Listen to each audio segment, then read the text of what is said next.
Hello and welcome to VLearn, Virtual Learning Network.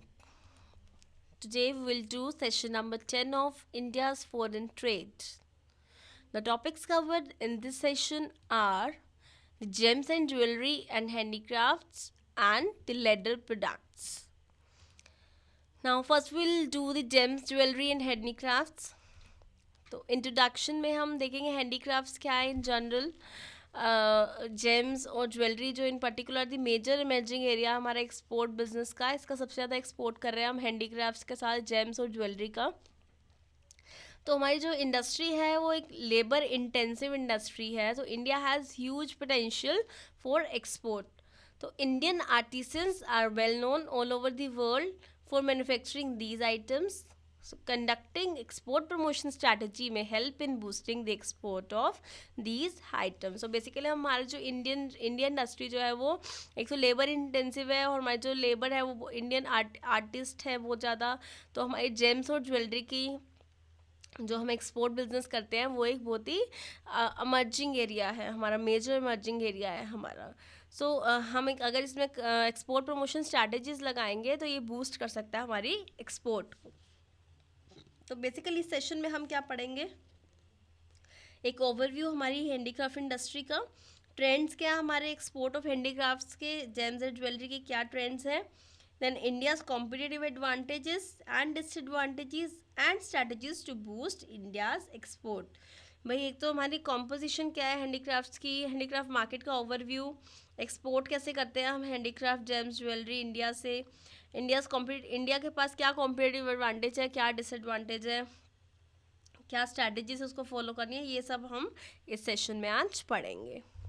सबसे पहले हम आ जाते हैं composition of handicrafts. So handicraft को हम कैसे डिफाइन करते हैं, वो handmade products which are made in the cottages of the artisans and may be artistic in nature and traditional in character. Handicrafts वो चीज़ें होती हैं जो हाथ से बनाई होती है, हैंडमेड प्रोडक्ट होते हैं जो जनरली अपने कॉटेजेस में अपने घर में बनाते हैं आर्टिस्ट, और वो nature wise they must be artistic in nature, कुछ ना कुछ आर्टिस्टिक होते हैं वो, और लेकिन character wise they are traditional.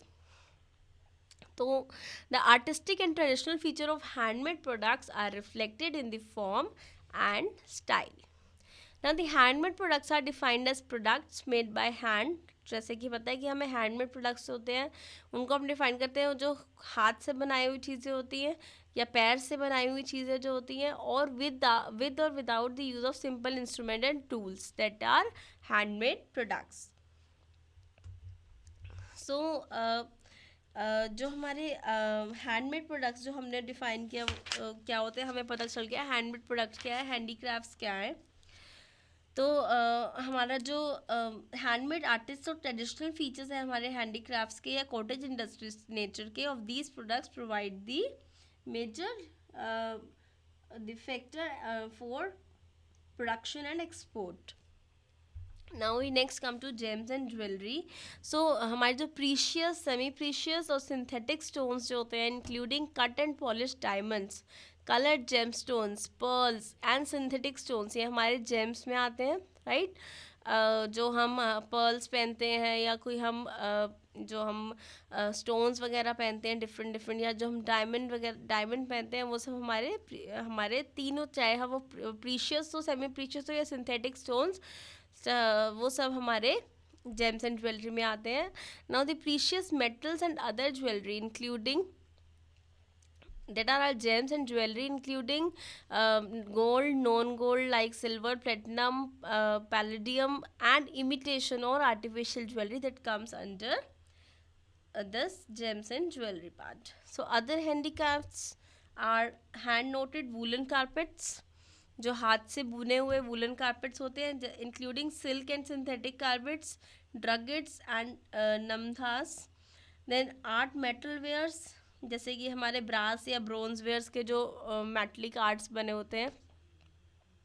Then hand printed textile and scarfs, जो हमारे स्कार्फ्स या हमारे टेक्सटाइल जो होते हैं हैंड प्रिंटिंग से होते हैं, जैसे कि हम जयपुर जाते हैं तो वो हैंड प्रिंटिंग से वो पूरा जयपुरी टेक्सटाइल, वो कपड़ा या सूट वगैरह तैयार करते हैं। Then embroidered and crocheted goods जो खुद हाथों से एम्ब्रॉयडरी करी जाती है, that is under handicrafts. Woodwares जो वुड से बनाते हैं हम. Then imitation jewellery, artificial jewellery जो बनाते हैं. Then zari and zari goods, zari से जो चीज़ें बनती है हमारे कपड़ों पर जनरली जरी का काम किया होता है. जो महंगे कपड़ों पर वो हाथ का किया हुआ काम होता है. फिर हमारे shawls is art wares and the miscellaneous handicrafts that consisting of some 30 different items. So based primarily on overseas demand potential कि overseas की demand कितनी है और इंडिया की एक्सपोर्ट परफॉर्मेंस कितनी है, and other internal factors. Diamond and gold jewellery in the group of gems and jewellery and almost all handicrafts. More importantly the first 5 items beginning from carpets and ending with woodwares in the group of other handicrafts have been identifying as the most important prospective item for export growth. तो first 5 items जो हम कह रहे हैं वो जो हमारी ये वुलन कारपेट से लेकर वुडवेयर से, ये सबसे ज़्यादा वो आइटम्स हैं जो जिनका एक्सपोर्ट की ग्रोथ सबसे ज़्यादा है. अब हम आ जाते हैं हमारा ओवरव्यू हमारी हैंडीक्राफ्ट इंडस्ट्री का इन इंडिया. तो हैंडीक्राफ्ट इंडस्ट्री जो है in this small scale and cottage sector, beside solving the socio economic problems of the artisans and community at large has come to occupy an important place in earning the valuable foreign exchange for the country. तो basically जो हमारी handicraft industry है वो small scale है और cottage sector में है. हमारी सोशल इकोनॉमिक प्रॉब्लम्स को सॉल्व करती है हमारे आर्टिस्ट की, और एंड एक community at large has come to occupy एक इम्पोर्टेंट प्लेस अर्न किया इसने in the valuable foreign exchange for our country. क्योंकि हम इसको एक्सपोर्ट करते हैं तो एक्सपोर्ट से हम फॉरेन एक्सचेंज गेन कर सकते हैं. तो ये हमारे लिए एक अर्निंग फॉरेन एक्सचेंज अर्निंग का एक टूल है. Then the industry endowed with a fairly large production base provide employment to some 10 million skilled and semi-skilled artisans and help them to earn the much needed supplementary income. लगभग 10 million skilled and non skilled को लगभग employment provide करते हैं, handicraft से मिलता है and जो इनको हेल्प करता है सप्लीमेंट्री इनकम में. Now the most of the manufacturing units, जैसे कि जो हमारे आर्टिस्ट जो हैं ज़्यादातर किससे बिलोंग करते हैं, अनऑर्गेनाइज सेक्टर से, using only simple and traditional instrument tool. जो जनरली सिंपल या जो ट्रेडिशनल इंस्ट्रूमेंट जो है मतलब वही यूज़ करते हैं. तो handicrafts, gems and jewellery sector are not only employment oriented, सिर्फ एम्प्लॉयमेंट ओरिएंटेड नहीं है, but also have over years become highly export oriented. मतलब इतने टाइम से हाईली एक्सपोर्ट ओरिएंटेड भी है. तो नियरली 80 to 90% जो प्रोडक्शन है in most handicraft is meant for the overseas market के लिए बनाई जाती है. 80 to 90% जो प्रोडक्शन होती है ओवरसीज मार्केट के लिए होती है. As is domestic market for these items have gradually been dried up, क्योंकि डोमेस्टिक मार्केट जो है वो इसके लिए लगभग मतलब सूखा हो गया. डोमेस्टिक मार्केट में इसकी इतनी सेल नहीं है जितनी इसकी लगभग मतलब 80 से 90% जो इसकी सेल है वो ओवरसीज मार्केट में होती है. Then we are showing the export of handicrafts from India, जो हम इंडिया से एक्सपोर्ट कर रहे हैं handicrafts.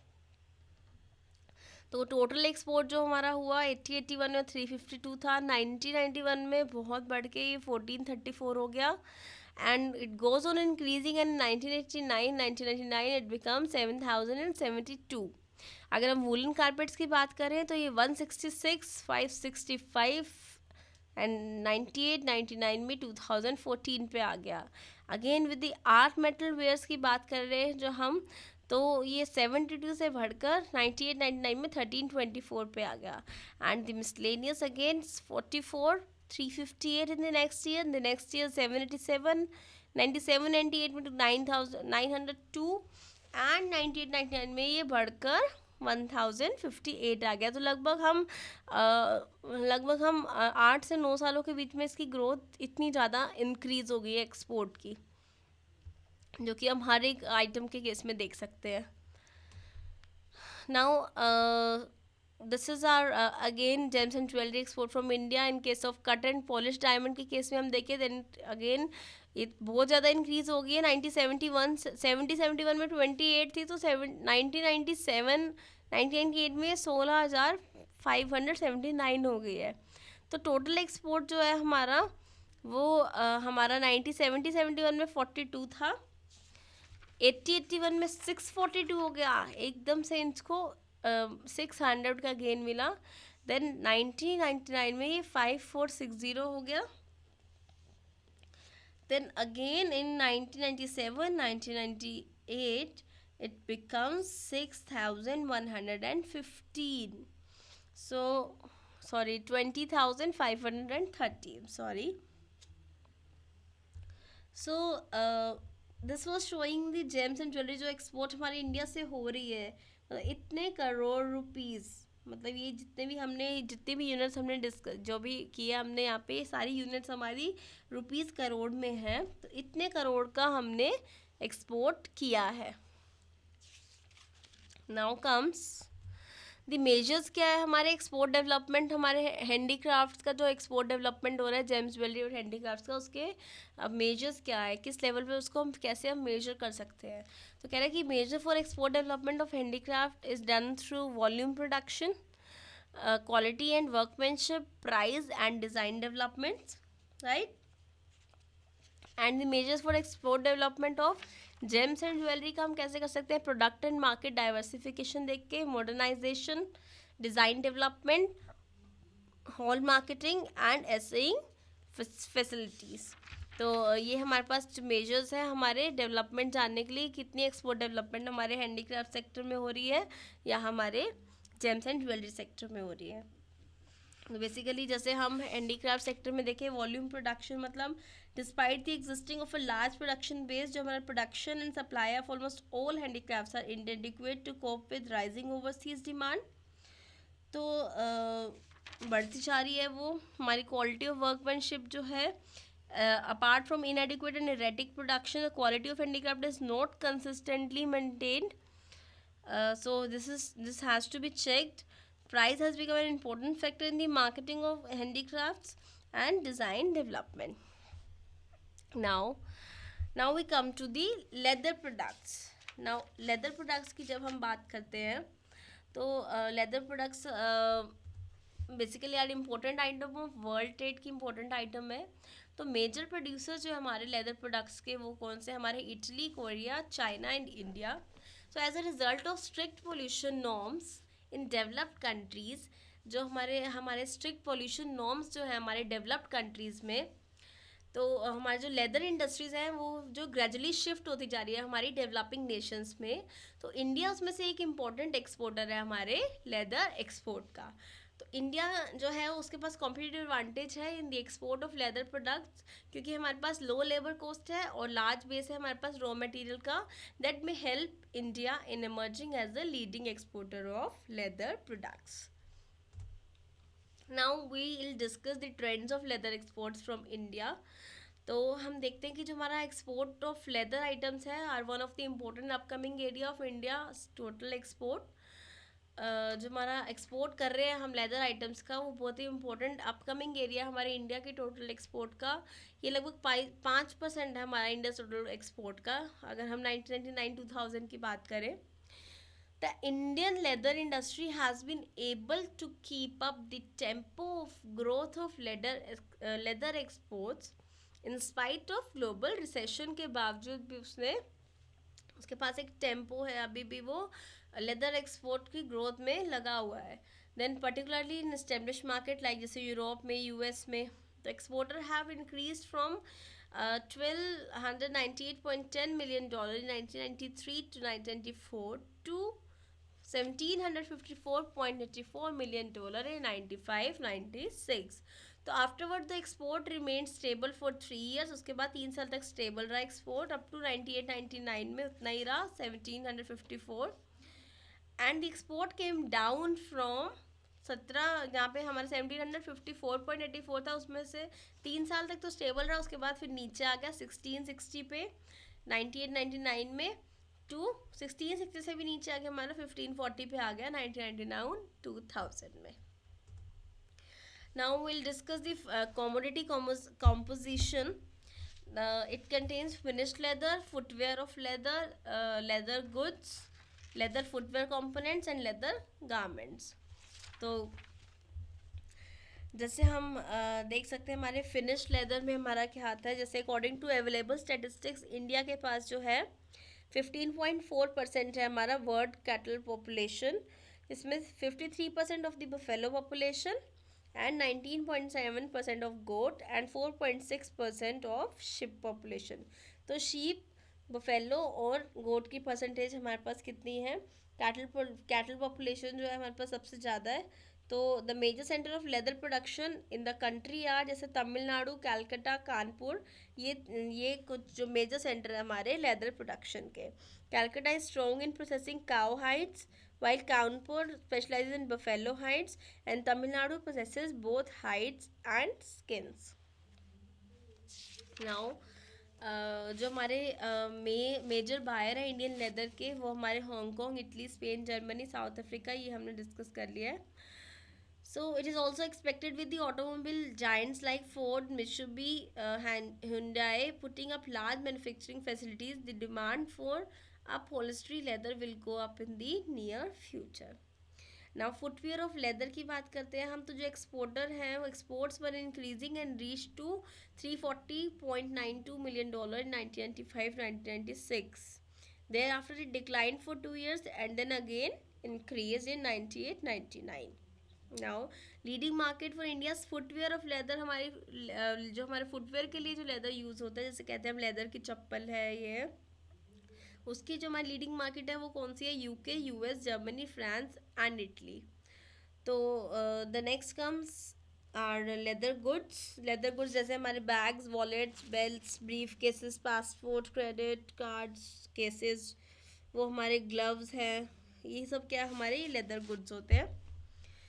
So the leather footwear components, it's one of the largest exporter of footwear component in the developing world. Leather garments, we all know the our garments of made with the leather. So these are the commodity composition जो हमारी जिसमें हमारा leather use होता है. Then we come to the markets. Now as we can see these are the major countries जो हमारी 5, Germany, UK, US, Italy और France हमारी 5 मेजर कंट्री है जो लेदर इंपोर्ट करती है इंडिया से। इंडिया की सबसे ज़्यादा लेदर हमारे इन कंट्रीज़ में इंपोर्ट होता है, एक्सपोर्ट होता है सॉरी। तो जर्मनी में जैसे हम देख सकते हैं 96-97 में 362.35 था, तो ये बढ़ा, फिर बढ़ा और फिर 1999-2000 में थोड़ा सा कम हो घट गया। यूके में अगेन ये बढ़ रहा है, it goes on increasing. US में again it will go down, it has gone down. Italy में भी ये थोड़ा सा कम हो गया एंड फ्रांस में it goes up. Now will discuss the world trade. World trade क्या है। क्या है जो प्रोडक्शन और कंजम्पशन है हमारी लेदर की और लेदर प्रोडक्ट्स की में have grown at a rather slow pace over the past 2 decades, but the industry it has been expanding briskly. कह रहे हैं कि जो हमारी प्रोडक्शन हो रही है, जो कंजम्पशन हो रही है, वो उसकी शायद स्पीड थोड़ी स्लो है। मतलब वो एक बहुत ज़्यादा तेज़ी से नहीं बढ़ रही है, धीरे धीरे बढ़ रही है पिछले 2 decade से। लेकिन जो इंडस्ट्री का जो ट्रेड है वो एक्सपेंड हो रहा है briskly. US is the leading importer of virtually all leather products in the world. सबसे ज़्यादा मतलब यूएस जो है वो लीडिंग इम्पोर्टर है, सबसे ज़्यादा वो लेदर प्रोडक्ट्स इम्पोर्ट करता है।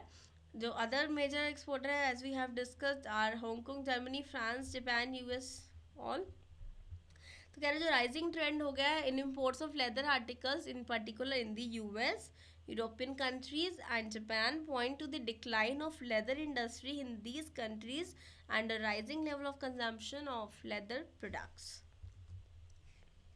Now there are some question for you. Describe the composition of handicrafts की क्या composition है. Sketch the scenario of handicraft industry in India. And the second is explain various items of leather products exported from India. So that's all for today's session. Thank you so much. Happy bee learning.